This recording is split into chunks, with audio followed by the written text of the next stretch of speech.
30/6 إن شاء الله هيبقى يوم ناجح، وأنا باشكر السيد الرئيس محمد مرسي لأنه الخطبة بتاعته امبارح أظن إنها هتساعدنا في إن اليوم ده ينجح أكتر. تمام، يعني في أي إيجابيات شُفتيها في الخطاب أو سلبيات؟ لا ما شفتش إيجابيات خالص. تمام، في سلبيات، ممكن يكون في سلبيات والّا؟ شفت سلبيات كتير قوي. طيب. يعني أنا ما أظنش إنه ينفع رئيس الجمهورية يقف يقول أسماء بالطريقة دي، إمم. وما أظنش إنه ينفع رئيس الجمهورية يقول على حد مزور وهو معلوش حكم محكمة. دي حاجات غير قانونية، وذكره الأسماء ده غير قانوني. وبشوف إنه اللي كتب له الخطاب ورطه ورطات قانونية، صحيح احتمال كبير ما يحترموش القانون كالعادة، ولكن دي فضيحة. يعني بشوف اللي حصل امبارح، بشوف الخطاب امبارح تفضيحة، وبشوف إنه السيد الرئيس كان قاصد يخاطب العالم ويؤثر فيه، وفعلا أثر فيه. بس أثر كالعادة عكس ما بيقصدوا. هما دايما كل ما بييجوا يعملوا حاجة للإخوان المسلمين ومؤسسة الرئاسة كل ما بتقصد تعمل حاجة بيتسببوا في إنه عكسها اللي يحصل.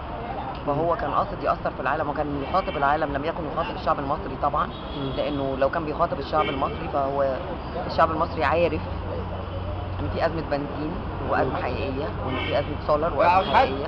الشعب المصري عارف إن كنا زمان بننزل السوق عشان نشتري خضار ب20 جنيه يجيبوا لنا خضار ويكفونا، النهارده بننزل ب50 جنيه بنجيب خضار أقل من زمان. الشعب المصري عارف إن الموظفين ما زادوش، هو زودهم، ومن الناحية التانية كتر ضرايب. فطبعا الشعب المصري عارف إنه كل الكلام اللي قاله الرئيس مش مظبوط، فهو ما كانش بيخاطبنا. مش عايزه اقول هو مش عارف اللي بيحصل في البلد، انه المفروض انه راجل مصري، والمفروض انه اهم ميزه فيه كانت انه مرتبط بالشارع، راجل جاي من على الارض. دي الميزه اللي الناس كانت بتتكلم عليه كرئيس. فاذا هو منفصل عن الواقع المصري للدرجه دي فهو فقد الميزه دي تماما، او هم كانوا بيدعوا الميزه دي، انا معرفش. انما لو هو بيكلم العالم فالعالم اكتشف انه رجل لا يحترم القانون، لانه كل اللي قاله امبارح كان احتقار شديد للقانون. تمام.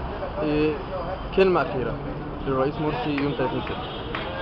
ربنا يوفقنا يوم 30/6 ونخلع الرئيس مرسي ان شاء الله، ان شاء الله، لانه مش كفء لاداره البلاد، وفي حاله من الفشل في الاداره. احنا ما عندناش معاه اي مشاكل شخصيه، بالعكس هو شكله راجل طيب، بس الفكره مش في انه راجل طيب. ما انا امي طيب وناس كتير اعرفهم طيبين، ولو بالطيبه امي اطيب تحكمني، امي اطيب بكتير. شكرا جدا.